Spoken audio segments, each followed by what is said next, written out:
Hi, I'm Junhyung An. I'm a world-building artist here at Riot Games. And I'm Odin. Yes, that's my real name. And I'm a writer. So today we want to talk about Ionia. It's the region where champs like Zed, Karma, Irelia, and many others come from. So Ionia is a place where people attempted to live in harmony with nature, but also with magic. Now, because Ionia is so infused with magic and the borders to the spirit realms are so thin here, that radically affects Ionians' everyday lives and culture in some really cool ways. So like if you wanted to build a house in Demacia, right? You would cut down a tree, turn it into planks, then like nail those wooden corpses together. You wouldn't do that in Ionia. You would probably upset the tree's spirit, and that could have repercussions for you and your family and for the generations. So instead, you would contact like a woodweaver who would try and convince the tree to grow in a way that's beneficial for you. And in that way, you can live together. The tree gets to live, and you get a pretty sweet condo. Of course, that means you might wake up one morning and find your house has grown in the night, and suddenly you got some high ceilings. Or a branch has moved in the night, and now you're trapped inside your own bedroom.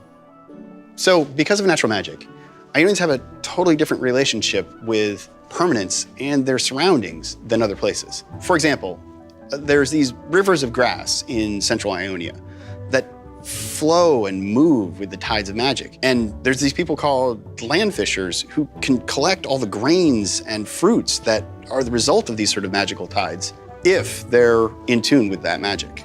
Yeah, the landscape and the culture are also affected by the spirits. For instance, there's a coastal region called Azure Farms, and at certain times of the year, people might give offerings and gifts to the local sea spirits, and if those offerings are appreciated, thousands of yellow crabs might walk onto the beaches and just wait to be captured later in the year.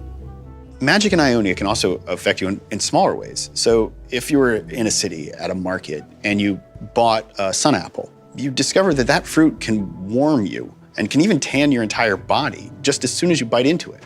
Another thing that makes Ionia different from the rest of Runeterra is spirits and creatures abound in the wilds here. Some of these things are fierce and incredibly dangerous, but many others can be helpful, like the giant Luon Khan seen building a dam here. The region is also home to the largest Vistayan population in Runeterra. That's those half-human, half-animal folks like Ari, Rakan, and Zaya. The Vistaya are here because most of the Vistayan race originated on the borders between Ionia and the spirit realms, and they need magic-rich environment to survive. And what I love about June's painting of a Faun tribesman sort of looking over these magical Quinlan things is it actually captures the feeling that a lot of Vistaya have. They're very unhappy and uncertain with the way that humans are using magic.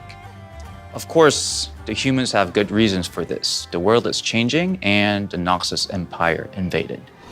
Now, Noxus wasn't the first nation to attack Ionia. With its lack of centralized government and standing military, it's been a tempting target for a long, long time.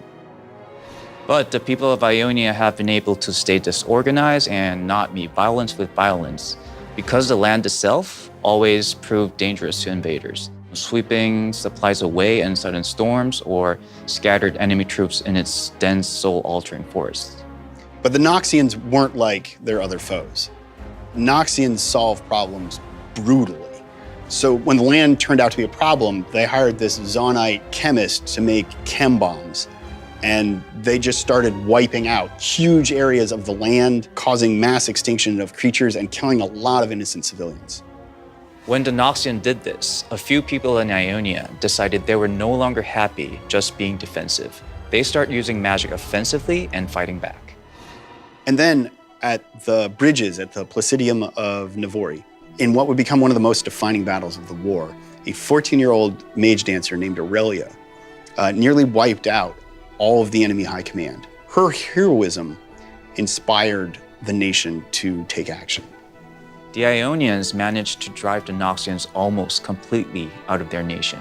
Previously, the people had these illusions that if they just live in harmony with nature, everything would always be okay. But now they had experienced the true horror of war.